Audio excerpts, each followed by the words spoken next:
What's going on, AIM Squad? What's going on, AIM Squad? We are back. Yes, we better, are. Healthy, Week 15, Sunday Night Football. Woo. And before we get into Week 15 and the games of the week, we have a lot to talk about for Week 14, where even last week, as well as the weeks that leading up to playoffs, every game matters. Every game matters. Between wild card, missing out playoffs, where playing spoiler, doing everything. Every team has a piece that they're playing, has a side that they're positioned in, and just seeing what they can come out with, and it's fun football. Exactly. Everybody has to be 100% on all the time. You fall behind once, and that may actually be your playoff dream for this year. That's it. Done. No more Super Bowl for you. Speaking of starting off slow or shaky, let's get into last week. Let's do it. Because game one, where Pittsburgh against Baltimore, where Baltimore was favored -5.5. Now, Al, you went Pittsburgh plus 5.5. I went Baltimore -5.5.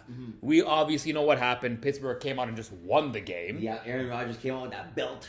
Man, rushing touchdown by Aaron Rodgers, you know he's coming out hungry. Yeah, when that happens, even from Green Bay days, when that came out, you know Aaron Rodgers is here to play. He's not messing around and playing no games. No. And it was on the road, too. It was. And if there's something about Aaron Rodgers, he loves to play like that devil's advocate. Loves to play spoiler. Comes out and he'll hype up the crowd. And on the road, it's just better for him. He just loves that intensity, being the underdog. That's what it is. And honestly, I stand corrected because I told you he's going to start sunsetting. So whether he retires or not after this year, we don't know. But this was one of those glimpses of sun rays where he definitely played like prime Rodgers. Yeah. You know what I mean? Like, he threw for 284, a touchdown. Like, he actually had nearly 67% in completion. Yeah. That is pretty solid, right? Yeah. Now, mind you, on the flip side, we had Lamar on the Ravens. He had a pick. He threw for 219, but man, he was just over 50% in completion. I don't know. I don't know. That game just wasn't great for him. It wasn't. Even Baltimore right now, they don't know what's going on. They're on a little bit of a funk, and they need to keep their hopes alive because this was a big game. Now they're looking outside in. Yeah. And they need to continue winning outright and hope Pittsburgh loses where they play each other one more time, and that could be a big game. But still, it's just you don't want to be in the passenger seat and have another team on the driver's seat, and whatever they do implicates, what if you make the playoffs or not. I hate watching him. I'm like, I hope somebody loses. Like, no, you shouldn't have to hope somebody loses. You just already gotta win. won and already been in the playoffs. You should be winning. That's it, right? And it's tough because, to your point, Al, like, they're on a bit of a funk. They lost like 2 weeks ago to the Bengals, which was a surprise. Another division game. A division game. They lost last week to the Steelers, which was also a division game. And this week, they're playing against the Bengals again. Yeah. So it was crazy. Baltimore just dropped the ball game one. Al got the dub there. And then we moved on to game two. Game two. Ooh, that was a fun game. This was also a big fun game. I was flipping back and forth with these two games. This was great. Burrows versus Allen? Like, in Buffalo, in the cold, it was a big game. Buffalo's favored by 6, -5.5 to be precise out there.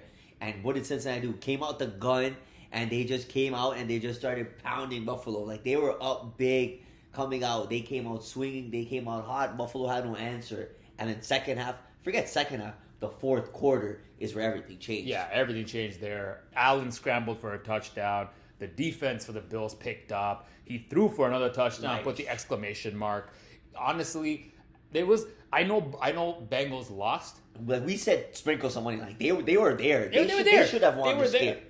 But man, it was a good game to watch. It was. Now, me and Al, you and I both went Cincy plus 5.5, and they lost by 5. By 5. So we hit. We did hit. Yes, we did. So if you tailed, hey, if you told me, I'd have been 2-0. Airshot's 1-1. But just for this game itself, Cincinnati covered the spread. we would have hit. We would have hit. We knew Cincy was covering the spread. We said sprinkle the money line. We got a little greedy there, but there we go. I went 2-0 after 2 games. My brother is 1-1. Yep. Which led us to the 4:30 game where we had another division. Chicago Bears going into Lambeau against Green Bay, vying for the first spot in the division. The Green Bay was favored -6.5.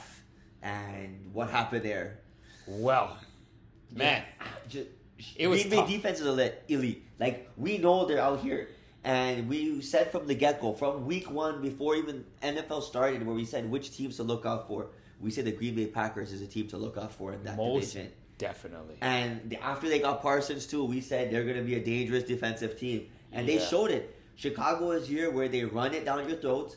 Caleb Williams knows how to, find his groove and everything, but they didn't allow Chicago to play their game. They made them play Green Bay Packers cheesehead football. They did. And they just, came out and just outperformed. They did. Quite frankly, you're absolutely right. Like Jordan Love started strong, right? Like right away, it was scoreless after the first, but in the second quarter, you had 2 passing touchdowns by Jordan Love. Right away, solidifying that, hey, listen, we're trying to actually win this game, right? Chicago made a bounce back. They definitely kind of came up because it was a 1-possession game after the third quarter. Yeah. But they just never recovered. Yes. Each scored 1 in the fourth quarter. Yeah. Reality of it is at that point in time, the momentum was all Green Bay. Yeah, the defense stepped up. Jordan Love had already 3 touchdowns. By then, Caleb had 2 touchdowns and a pick. Like, you had Josh Jacobs also with a touchdown. Yeah. Like, everybody was getting involved. Everybody, that whole team, it was a team effort. It was a team effort. Now, Green Bay won by 7. Yeah, exactly by 7. Exactly by 7, and the spread was 6.5. Yeah. We called plus 6.5. So we lost by the half. We lost by the half point. Oh my goodness. I know. Oh my goodness. But a loss is a loss. We take them, we count them, we take it to the chin, and we learn and move forward. But closing that week out, I finished 1-2. Yep. Al, my brother, you finished 2-1. Yeah. Solid. Which means our new records going into week 15. Al, you're 15-18. Yep. 3 games away from being 500, and we know you can do it because you had those 2 weeks of 3-0 back to back. I'm 17-16, just above 500. But before we get into game of the week, what will be a very interesting game of the week, we got to talk about our lay last week. Yes, let them know how they do. How we do. So our lay was doable. Did it happen? No. But crazy work. We had Egbuka coming out, yeah, and he didn't find it. He didn't find the end zone. Baker Mayfield wasn't in his proper groove. We know they lost to the Saints. He was a no-show. Then we also had Jamar Chase, where Cincinnati came out. T. Higgins was his prime wide receiver. Yep. They also had Chase Brown. But Chase had some catches, but no end zone. And then we had Jonathan Taylor, who actually found the end zone, but then it came to a sacrifice where they lost Daniel Jones.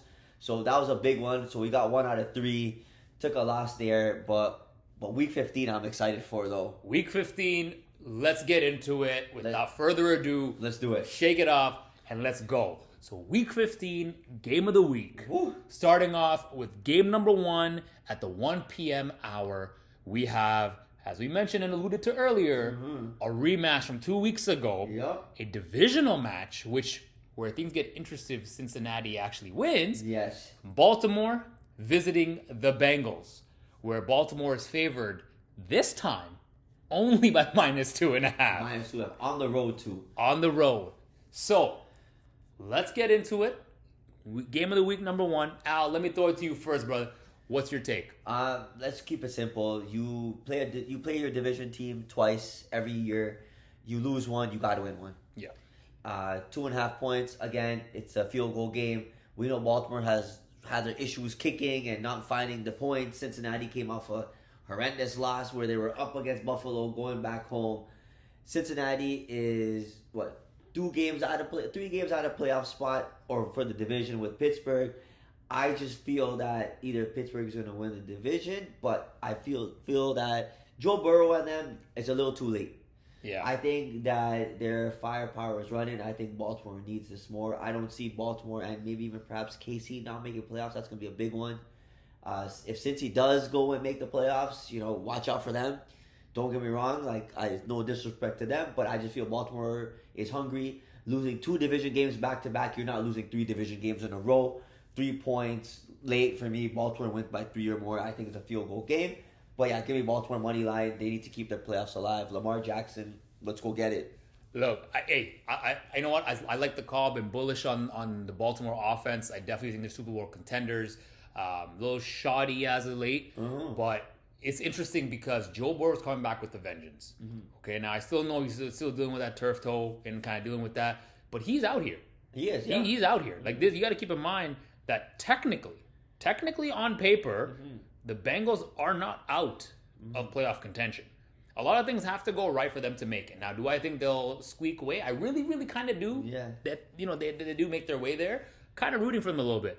But Baltimore needs to ultimately win.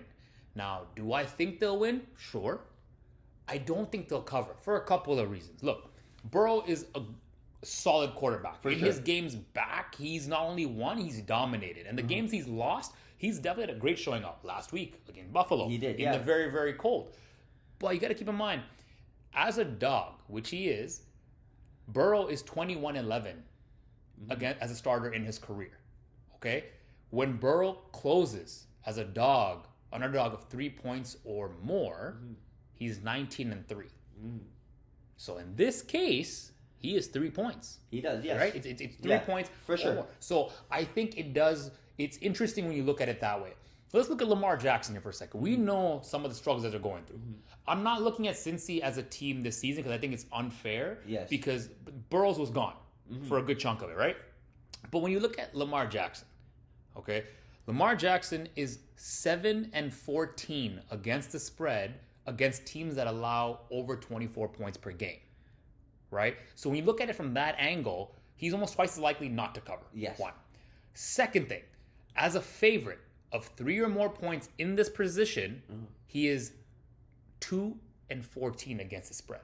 But it's not 3, it's 2.5. It's 2.5. No, it's 2.5 for sure. But to add one more component, yes, when the Ravens are off a loss, he is 14-13 against the spread in his next start. But there's a big but. When his opponent is below 500, which the Bengals are, he is just 4-9 against the spread. So once again, almost twice as likely not to cover. Now, I understand what you're saying, brother. Yes. I really, really do, because this is a rematch from 2 weeks ago. You have game film, you have tape. Like, this is... It was Burrow's first game back. Burrow's first game back. Now, this is Burrow's third game back. So, I get it. This is an important game for the Ravens to now, get that position back from the Steelers. 100%.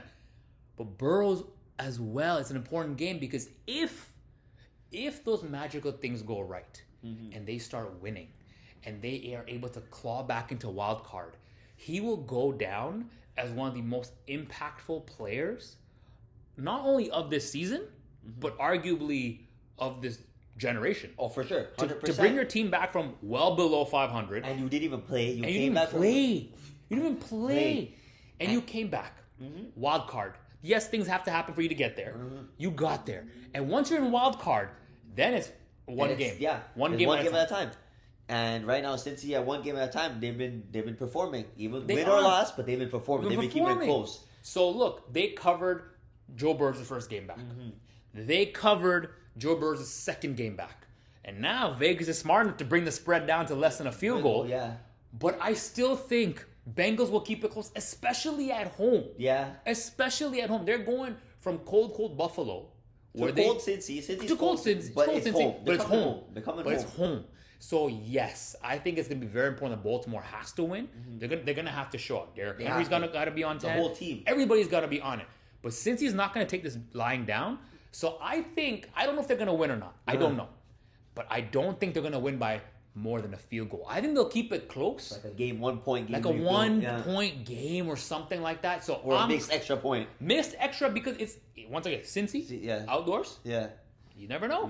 It's That's cold, true. right? Yeah, it's you cold. take a hard enough hit, you take a hard enough block from special teams, your foot might not recover, you're cold, it's chilly, and it's only going to get colder. I'm taking Cincy plus 2.5. All right, there we go. We have it. First game, like always, we go against with each other. I love it. There we go. Second game. Let's keep it moving. Also in the 1 o'clock hour. The other 1 o'clock hour, another division game where we have the Buffalo Bills going into Foxborough to play the New England Patriots. And the Patriots are coming off a bye, sir. Yes, the Patriots are coming off a bye where Buffalo is favored -1.5. Very interesting. Where New England leads the division. They're up there. They're almost first in the NFL, tied with Denver, and they are underdog at home. That's a little interesting. That's an interesting one. Does that sound like a trap game, or is it just allowing us to push it there? I don't know. It's a tough one there. It's a really, really tough one. I'm going to start it off plain and simple. Buffalo is hungry. Buffalo wants the division. Buffalo wants to beat New England. They need to come out here and show what they're worth. And New England just beat Buffalo in previous. So again, a team that's already lost to the divisional rivals. -1.5. Again, road team, Buffalo Bills. Give them to me. Give me Josh Allen. -1.5. They're coming out. They're going to win this game again. They're going to show New England, hey, listen, you guys have been winning. Sure, no problem. Plus, New England 2 games ahead of them on the division. So a loss to New England doesn't really make a difference, even though they go 1 game back. But I just feel Buffalo's coming out here. Buffalo said, don't. You guys thought you forgot about us? No, we're still here. We are still here. So you're taking Buffalo, eh? Yeah. Well, another reason why hence I take Buffalo too is because watch, New England plays Baltimore next week. Baltimore needs this win this week. They may lose next week to New England, but Baltimore needs to keep winning. Next week's a bigger game for them too. So I don't know. It's got to somewhere's got to give and someone's got to take. I'm taking Buffalo to win this game -1.5. That's a tough one, man. See, here's the thing. So when you look at it from the perspective of the importance, New England can afford a loss. Yes. Right? New England, point blank, can afford a loss. No doubt about it. At the same token, this is a very, very interesting loss if they do take one, right? Because they're also playing the Jets in 2 weeks on the divisional, where the Jets could play spoiler. Yeah. And now if the Bills win this week, and they happen to win next week, and for whatever reason end up winning the 3rd game, it becomes interesting because now if the Patriots lose any one of those 3 games, or 2 out of the 3, they're actually in the wild card position, and Buffalo will be number 1 in the division. Yes. So I think New England, to solidify the potential to not have a boomerang where Buffalo comes back, is going to put the nail in the coffin for the Buffalo's hope to win the division, which I don't think they're going to win the division. I think Buffalo will make the playoffs, wild card, but they won't make the division. And I think New England will make sure of that. So when you look at it as well, they're coming off a bye. Okay?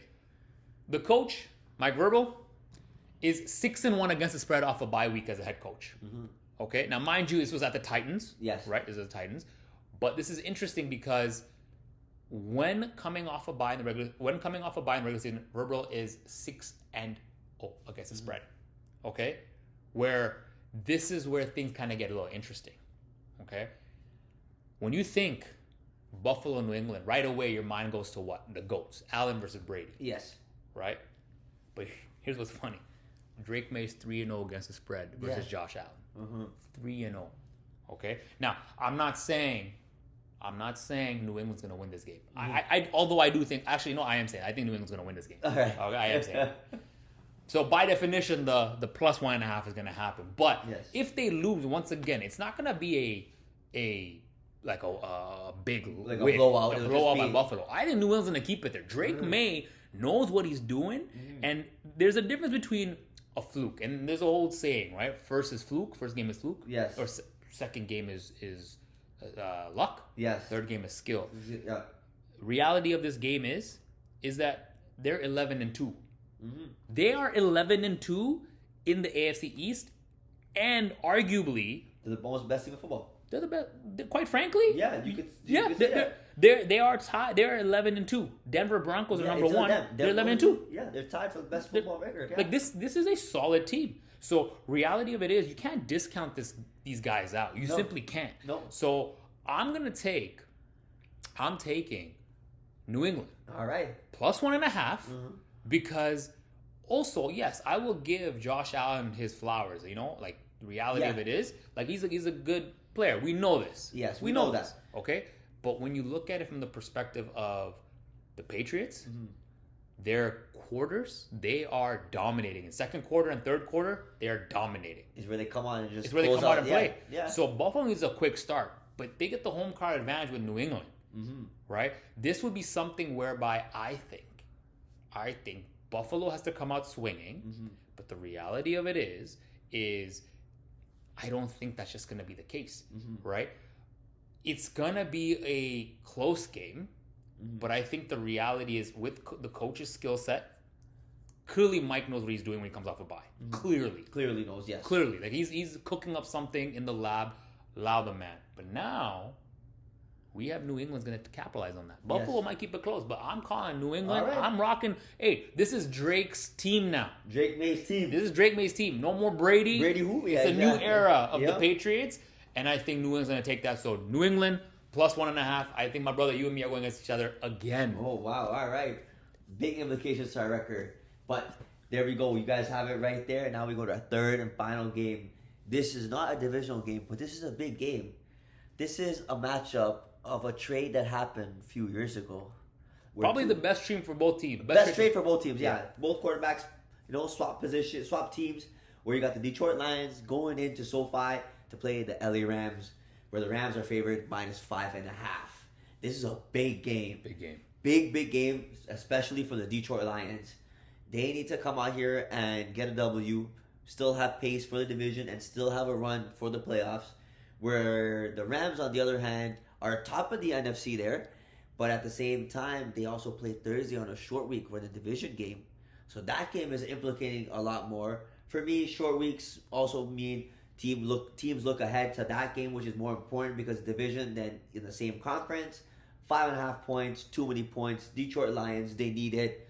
Let's get the cover right there, my brother. Are you with me? Plus 5.5. I'm rolling with you on this one. I'm calling Detroit plus 5. Finally, right? But like, look, man, there's a couple of reasons for this, right? For sure, though. Like, you know who I think is gonna be a difference maker? Bates, the kicker. Yes. It's an indoor at SoFi. This is almost like playing at home, except it's warmer. Yes. Detroit's gonna love it, right? They don't need the hand warmers. Jared Goff's gonna come out and play. Stafford's gonna come play. It's gonna be a good match across the board. But as we know, Goff and Campbell, if you've been following us for this year, Goff and Campbell have been a great duo. They're amazing. Okay? Now, in this case, they are a dog. When they actually end up closing as a dog, they are 23-12 against the spread. So nearly twice as likely to cover. Okay? When they open as a dog, they are 29-13. So nearly 70% of the time, they're looking to cover. Okay? McVay isn't a scrub, though. He's solid. I'll give him that. As a head coach, he's there. In December, he's 26-11-1 in the month of December. He's won 9 in a row outright. Look, who's going to win on Sunday? I don't know. I don't know who's going to win. Yeah.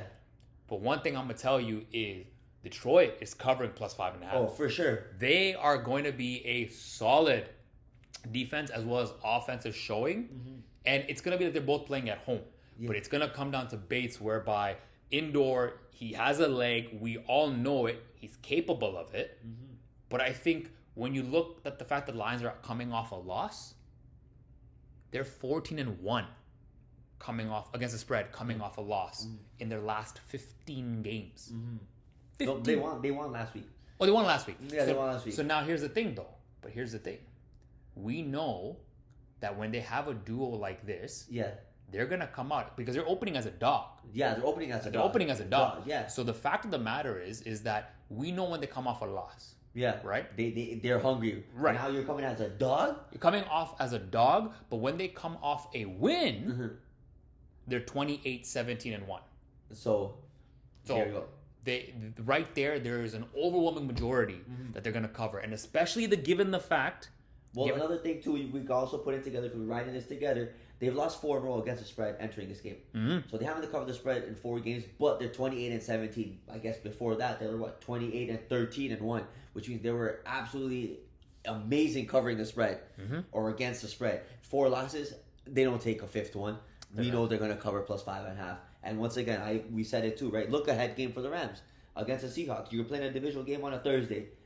Rams may win this game. Detroit may not win this game, like we said. But 5.5, too many points. Too many points. And Rams can afford to take it down a notch. Because they don't want to get injured. They don't want to get injured. They're going to chill. They're going to chill. Look, reality of it is, they got the division on lock. Yeah. Seahawks are right there, for sure. Next week, but next week's game is going to be big that's implications, going to be big, right? That'll have huge implications. But the reality of it is, even at the wild card, a 10-3 record gives you a solidified spot into the wild card. For sure, right? But you want home field advantage, right? At the end of the day. Whereby Detroit, though, and you're right, home field advantage is very important. Detroit's still out looking in.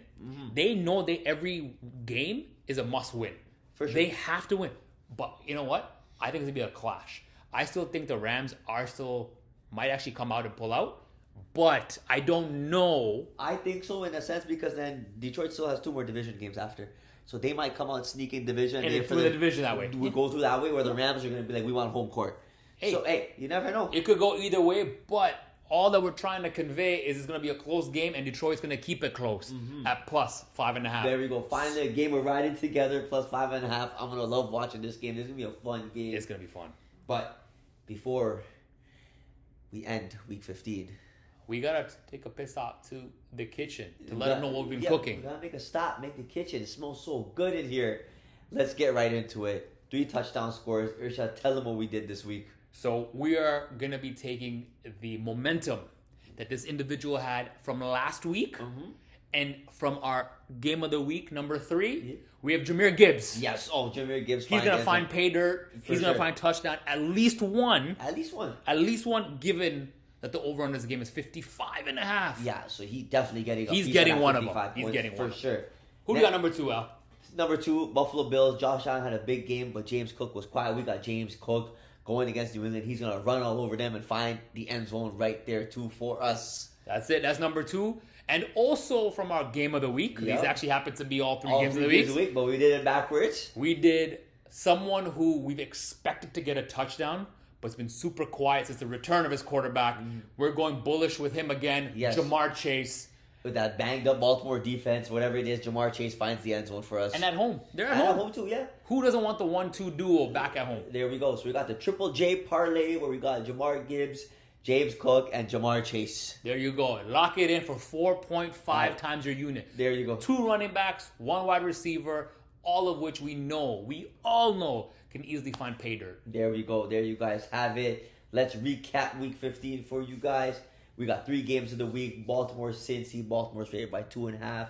Where Al is going Baltimore minus 2.5. My brother's going against me. Then we go game 2 where we got Buffalo Bills and New England Patriots, where my brother has New England to cover plus 1.5. And once again, I got Buffalo to win that game minus 1.5. And we're going against each other, which will lead us to game 3 where we're going to ride together. Detroit Lions going to the Rams, where Detroit is plus 5.5.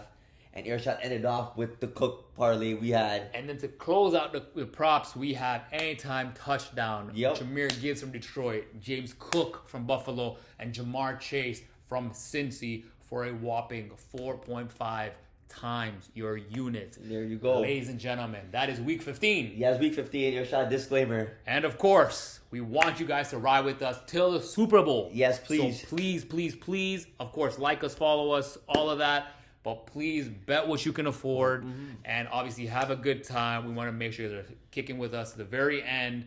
And of course, from Al and myself here at AIM Sports. Get your popcorn ready for a good week 15.